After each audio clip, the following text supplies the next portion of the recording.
అలాగే ఇప్పుడు మనతో పాటు అనిల్ గారు ఉన్నారు, సైట్ ఇన్ఛార్జ్. కన్స్ట్రక్షన్ సంబంధించిన పూర్తి వివరాల్ని అనిల్ గారి నుండి తెలుసుకుందాం. అనిల్ గారు నమస్కారం అండి. నమస్తే మేడం. ఒక్కసారి అంటే కన్స్ట్రక్షన్ క్వాలిటీ ఇక్కడ ప్రజలందరికీ తెలియజేసే బాధ్యత మాకుంది కాబట్టి దేనికి ఏమేమి వాడుతున్నారు ఒకసారి మా గురించి. మేడం మనం టోటల్లీ కన్స్ట్రక్షన్కి వచ్చేసి ఐఎస్ఓ బ్రాండ్ ఉన్న మెటీరియల్ మాత్రమే వాడుతున్నాం. విల్లాకి టోటల్లీ కంప్లీట్ అయ్యే వరకు. ఫస్ట్ ఆఫ్ ఆల్ చూసుకుంటే మేడం సిమెంట్ వచ్చేసి 53 గ్రేడ్ అల్ట్రాటెక్ సిమెంట్ వాడుతున్నాం. స్టీల్ వచ్చేసి జిందాల్ స్టీల్ వాడుతున్నాం. అంటే మనకు వెయిట్ని బట్టి 16 mm 4 రాడ్స్, 12 mm 4 రాడ్స్ అలా మన వెయిట్ని బట్టి బిల్డింగ్కి ఆ విధంగా వాడుతున్నాం మేడం. అందులో జిందాల్ స్టీల్ మనకు వచ్చేసి మేడం వైర్ వచ్చేసి ఫినోలిక్స్ వైర్ వాడుతున్నాం. నెంబర్ 1 బ్రాండ్ మనకు ఐఎస్ఓ బ్రాండ్ ఉన్నది. మన ప్లంబింగ్ పైప్ చూసుకుంటే మేడం ఆశీర్వాద్ పైప్ వాడుతున్నాం మనం. వెనకాతల బ్రిక్స్ సిమెంట్ బ్రిక్స్ అవి ఏంటి డిఫరెంట్ గా అనిపిస్తున్నాయి? ఏఏసి బ్లాక్ అల్ట్రాటెక్ మేడం అవి. రైట్. ఇంటర్నల్ వాల్స్ కది వాడతారా? టోటల్లీ మనకు కన్స్ట్రక్షన్ మొత్తం అవి వాడుతున్నాం మేడం. రైట్. అండ్ అంటే సరౌండింగ్ వచ్చేసి 9 inches, ఇంటర్నల్ వచ్చేసి 4 inches బ్రిక్స్ వాడుతున్నాం మేడం అవి. ఓకే. వాటికి సంబంధించిన పేస్ట్ కూడా ఇవే వాడుతున్నాం మేడం. సిమెంట్ అనేది కూడా కాదు, అది 53 గ్రేడ్ కంటే గట్టిగా ఉంటుంది మేడం మనకి. ఓకే. అంటే దీనికి పెద్దగా క్యూరింగ్ తో పని ఉండదు అంటారా? క్రాక్స్ అనేవి ఫ్యూచర్ లో రావు మేడం. దాని ద్వారా అవునా బిల్డింగ్ కి క్రాక్స్ అనేది రావు. ఓ దట్స్ అమేజింగ్. అదే కదా జనరల్ గా అప్గ్రేడెడ్ అంతా కూడా ఇవే వాడుతున్నారు. అవును అవును. ఇప్పుడు జనరల్ గా సీలింగ్ లో మనకి లీకేజ్ కానీ సిపేజ్ కానీ చూస్తూ ఉంటాం కదా, సో అలాంటివి ఏం రావు? అలాంటివి ఏమి ఉండేవి మేడం. రైట్ స్టాండర్డ్ ఉంటుంది. రైట్. మన డెప్త్ లో వచ్చేసి మనం 9 feet ఇస్తున్నాం. అంటే అట్లీస్ట్ ఒక స్లాబ్ మనకు అండర్ లోనే వెళ్ళిపోతుంది మనకి. అంటే G+5 కానీ వేసుకునే బలంగా ఉంటుంది మనకి బిల్డింగ్. ఆ విధంగా మనం కట్టిస్తున్నాం మేడం. That's amazing. ఒకసారి పైకి వెళ్ళి చూద్దామండి. కిరణ్మయ్య గారు మేడం, అంటే మీరు 5A వస్తుంది అని చెప్పారు. అవును మేడం. దానికి ముందు కూడా కొంత ఎగ్జాంపుల్ కూడా మాకు చెప్పారు, నాకు అర్థమైంది. కాకపోతే అంటే ఈ ఎస్పెషల్లీ సిగ్నేచర్ పార్క్ లో తీసుకుంటే ఉంటే లాభాలు ఏంటి అంటే ఏం చెప్తారు? సిగ్నేచర్ పార్క్ అంటే మేడం మన మేడ్చల్ కి సమీపంలో గౌడవెల్లి విలేజ్ లో ఉంది ప్రాజెక్ట్ వచ్చేసి. ఇప్పుడు మన Hyderabad growth corridor the map ఏదైనా చూసుకున్నట్లయితే అందులో గౌడవెల్లి అనేది మనకి కొత్త ల్యాండ్ మార్క్ క్రియేట్ చేసింది అనమాట.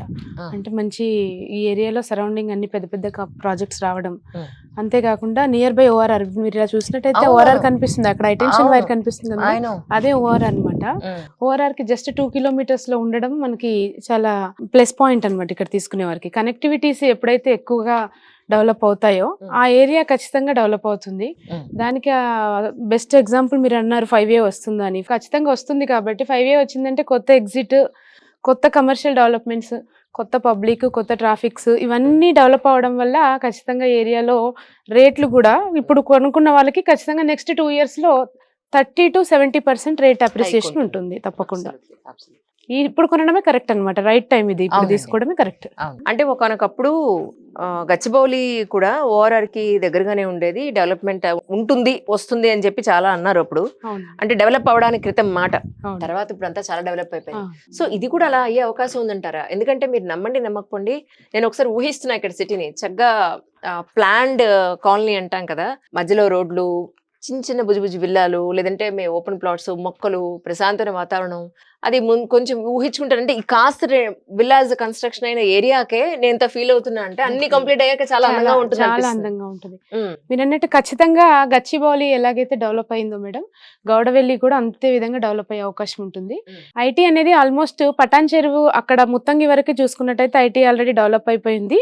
అక్కడ నుంచి గండిమైసమ్మ టు మన మేడ్చల్ అనేది చాలా దగ్గర డిస్టెన్సే కాబట్టి ఈ మేడ్చల్లో ఇప్పుడు చూసుకున్నట్లయితే Kompally IT hub, IT corridor ఇదంతా కూడా స్టార్ట్ అయింది. అందుకని చెప్పేసి ఖచ్చితంగా రేపు ఫ్యూచర్లో ఈ ఎంప్లాయీలకు కూడా మంచి అవకాశం, అంటే జాబ్ అవకాశాలు చాలా దగ్గరలోనే ఉంటాయి. చుట్టూ 10 kilometers ఆల్మోస్ట్ చాలా పెద్ద పెద్ద కంపెనీస్ ఐటీ కంపెనీస్ రాబోతున్నాయి కాబట్టి ఇప్పుడు తీసుకోవడము, ఇక్కడ గౌడవెల్లిలో ప్రాజెక్టులో పర్చేస్ చేయడం వల్ల ఫ్యూచర్ లో గచ్చిబౌలి లాగా రేట్లు పెరిగే అవకాశం ఉంటుంది. ఒకప్పుడు గచ్చిబౌలి కూడా ఇలా గౌడవెల్లి లాగే ఉండేది. ఇప్పుడు గచ్చిబౌలి అంటే ఆల్మోస్ట్ మన హైదరాబాద్ లోనే టాప్ రేట్లు ఉన్నాయి. అదే విధంగా గతం గచ్చిబౌలి ఎలాగైతే ఉండిందో ఇప్పుడు గౌడవెల్లి అలాగే భవిష్యత్తు ఈ మన గౌడవెల్లి గచ్చిబౌలి లాగా అయ్యే అవకాశం తప్పకుండా ఉంటుంది.